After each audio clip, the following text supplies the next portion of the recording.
Welcome to this explainer. Okay, so listen, if you're gearing up to take the Salesforce Administrator Certification exam right now, you probably already know it has a bit of a reputation for being really tough. And honestly, that's completely fair. I mean, it covers a massive amount of ground. We're talking everything from basic user management to super complex automation. And yeah, recently, even AI integration. So, if you've looked at the syllabus and felt totally overwhelmed by the sheer volume of it all, that is perfectly normal. But we're here today to validate that difficulty. And then we're going to completely erase that anxiety for you. Because in this explainer, we're not going to look at the exam as some insurmountable mountain. Instead, we're treating it like a structured blueprint. Once you truly understand how this test is built, it becomes entirely conquerable. Let's get you fully prepared for that certification. First things first, let's establish exactly what we're dealing with here. Salesforce is a massive, cloud-based customer relationship management platform. It's essentially the operating system for a company's business processes. Everything in it revolves around data, users, security, and automation. And because it is so vast, you absolutely cannot just randomly study a few features and hope to pass. It doesn't work that way. We are taking a highly strategic, blueprint-based approach to your study session today. We're going to decode exactly how Salesforce tests your knowledge, which means we get to study smarter, not just harder. Okay, let's dive into this. Here's our structured roadmap to organize your study plan. We'll start with the exam blueprint, move into core platform fundamentals, hit essential setup and objects, cover some tricky traps and memory aids, and finally tackle some scenario practice questions. All right, Section 1, the exam blueprint. So the official certification guide tells us exactly how the exam is weighted, and this brilliantly illustrates the landscape. Standard and custom objects, that's a solid 15% of your score. Service and support, another 15%. User setup sits right at 14%, but look down there at the app exchange. It is literally just 1%. This tells you exactly how to strategize your time. You need to focus heavily on objects, service, and user setup, and just lightly, very lightly, review the app exchange. Seriously, do not spend a whole week stressing over a topic that is only worth 1% of your grade. Moving right along to Section 2, Core Platform Fundamentals. Okay, the very first fundamental bedrock concept you have to grasp is multi-tenant architecture. Salesforce defines this as multiple organizations sharing the exact same underlying infrastructure, while keeping their specific data completely isolated. Think of it literally like an apartment building. Everyone in the building shares the concrete foundation, the plumbing, the electricity provided by the landlord, which, in this case is Salesforce. They automatically handle all the behind-the-scenes updates, the backups, the security patches for everybody. But your individual apartment, your specific data, that remains entirely private and secure. You don't have to manage the servers, you just get to decorate and configure your own space. Next up, you really need to understand the interface. You are definitely going to see questions testing your knowledge of the Lightning experience versus Salesforce Classic. So here is your golden rule of thumb for the exam. When a question asks which interface supports a new functionality, things like dynamic pages, modern dashboards, enhanced reporting, stuff like that, always choose Lightning Experience. It is Salesforce's modern interface, and it's the absolute standard for any new configuration. Another absolute core concept, and they love testing this, is the difference between metadata and data. Salesforce is a metadata-driven platform, and metadata simply means configuration instead of code. It's the skeleton. It defines the structure of your organization. We're talking custom objects, fields, page layouts, validation rules. Data, on the other hand, is the meat on those bones. It's what fills up that structure, the actual records, your customer names, the specific sales opportunities or support cases. So if an exam question asks what gets deployed between a sandbox environment and production, the answer is metadata, never the business data. Let's move to Section 3, Essential Setup and Objects. As a Salesforce admin, you're going to live in two main workspaces, and the exam really wants to know if you can tell them apart. First, the Setup menu. This is your general command center. Nearly every single exam scenario begins inside Setup.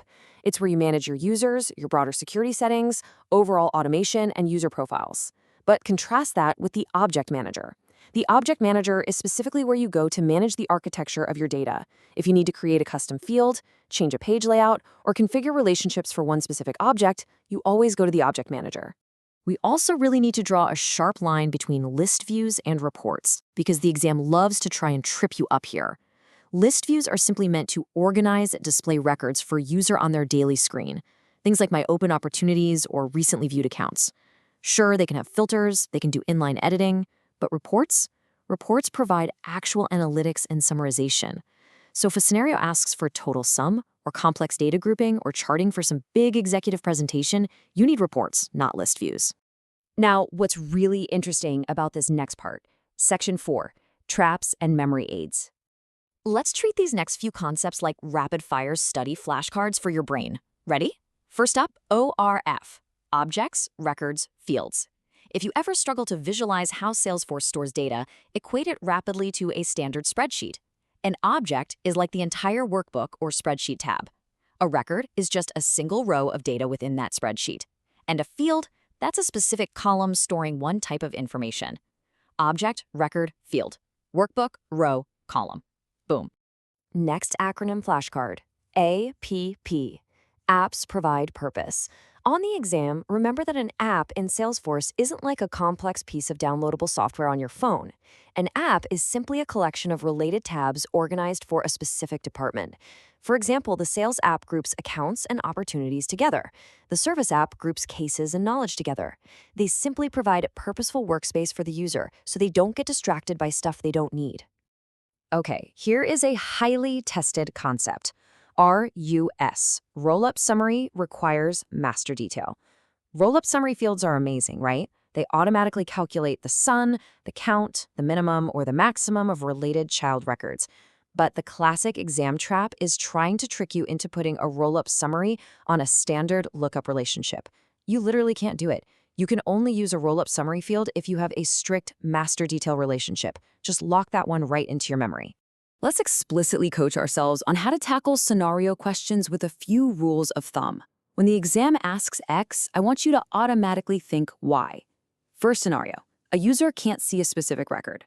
Always think security. Look at organization-wide defaults or sharing rules. Do not look at page layouts. Second, you need another business data point tracked. Think Object Manager to create a brand new field. Third, a manager needs a calculated value like price times discount. Think Formula Field. And hey, remember, formula fields are always read-only for the user. All right, final stretch, Section 5, Scenario Practice Questions. Let's simulate the real exam experience right now. Here is a scenario for you. A sales manager wants an email notification sent to the record owner exactly 24 hours before an opportunity's close date. Which automation tool is recommended by Salesforce currently?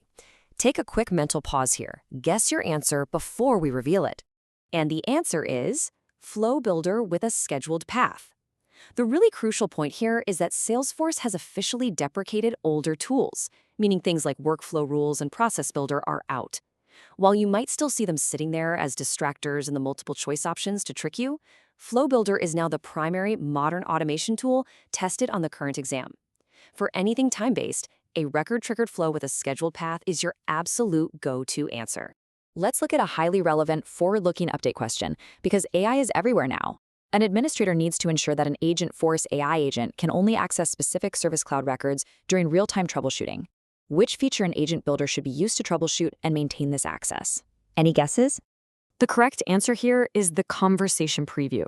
While agent instructions are used to actually define the boundaries and the rules for the AI, the conversation preview is the actual workspace where administrators actively test and validate the AI's data access in real time. It allows you to see exactly which records the AI is pulling and why, ensuring it strictly adheres to your organization's security policies.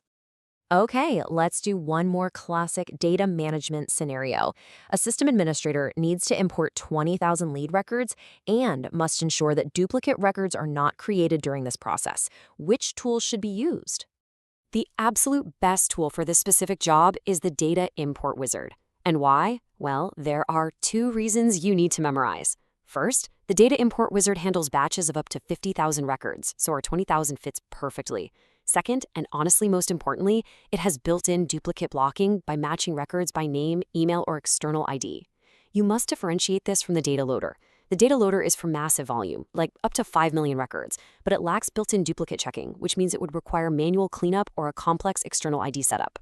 So, for 20,000 records with duplicate blocking, the wizard is for sure your answer.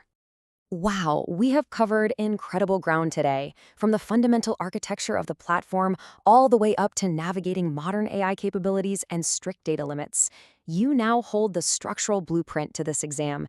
You know how to prioritize your study time, you know the exact traps to avoid, and you understand the logic behind the platform's core mechanics. So here is my final question for you. Now that you hold this blueprint in your hands, are you ready to hit Trailhead, dive into those practice orgs, and confidently earn that admin certification?